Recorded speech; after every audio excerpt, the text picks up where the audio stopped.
Well, Jim Buss finally decides that he wants to come out of the cave and speak to the fans. Previously, well, the one time before this was during the Summer League where he said we was going to shock the world and we were going to really, make a playoff push. This team is really going to surprise everybody. And that they did, just in a bad way. But anyhow, he speaks about Kobe Bryant's $48 million contract. Would he do it again? And of course, he said yeah, because he's seen Kobe come back from injuries. He talked about possibly retiring 2 numbers for Kobe. Okay, he spoke about the rookie Laker core. He spoke about Julius Randle. That's the one he really loves.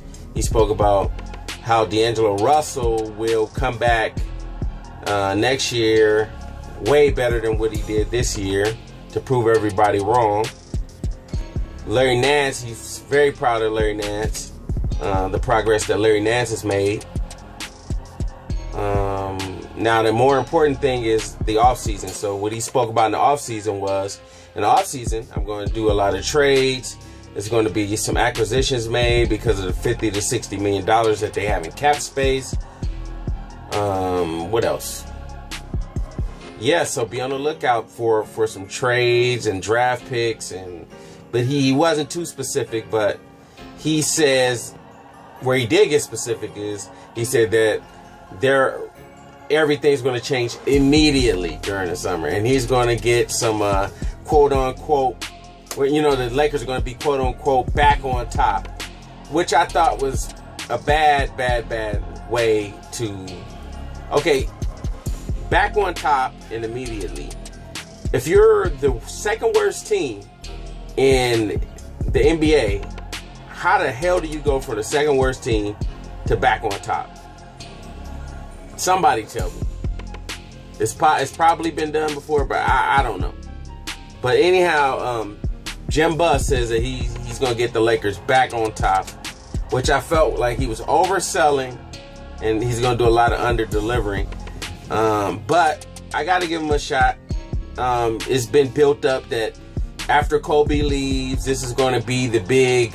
He's really going to be able to flex his muscles and see what he can do. So we'll see. But I hope they get Boogie Cousins. I think Boogie Cousins is a fine player. But a lot of you guys are probably saying, like, man, Boogie Cousins is not that dude because the Kings haven't made the playoffs. I mean, not one player. They can't just do it by themselves. So they have a lot of issues. They have coaching issues and... yeah, he got a bad attitude, but at least on the court, he backs it up. But, so that's that. In other news, Kobe's last game is coming up. Kobe's last game is coming up. And, Byron Scott said he's going to play him as many minutes as he possibly can. Phil Jackson rumor. I already spoke about that, in a video where I says Jeanie Buss is going to bring her bae back or whatever.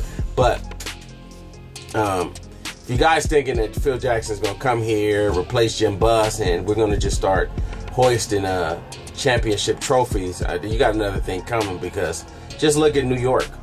The coaches that he's hired and fired. Look at the situation that New York's in. Actually, New York's in a better situation than the Lakers because they have a future franchise player in Kristaps Porzingis, and we're still trying to figure that out. Who's our future franchise player? Allegedly, is D'Angelo Russell, but maybe next year it will be his breakout season. Because my thing is, you can't really judge a player off for one season. You gotta give them a chance and see what they may become. So they have Kristaps Porzingis and they have Carmelo Anthony, and he's already frustrated. He has two big names, all right, Kristaps and Carmelo, and he's like, you know what? I'm ready to go. I'm ready to be closer to my wife or my fiance, and I'm just tired of the long distance mess. I just want to be back in LA. That's what I think it's more about. And speculation as far as, he can opt out this year, he can opt out next year. it's conflicting reports, but ultimately Phil Jackson says he's fed up.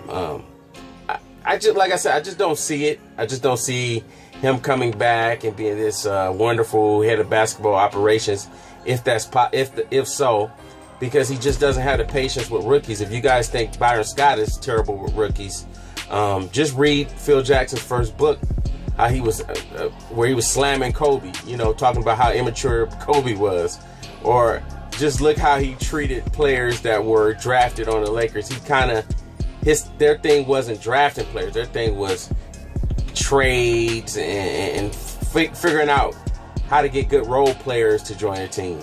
So,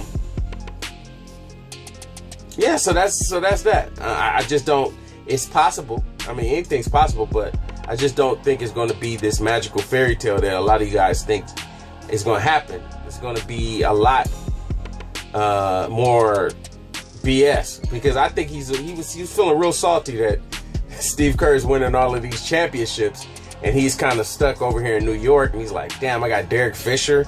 I had a chance to get Steve Kerr. I should have went a step further. So we'll see, man. It's your boy D Star. Like, comment, subscribe. Peace.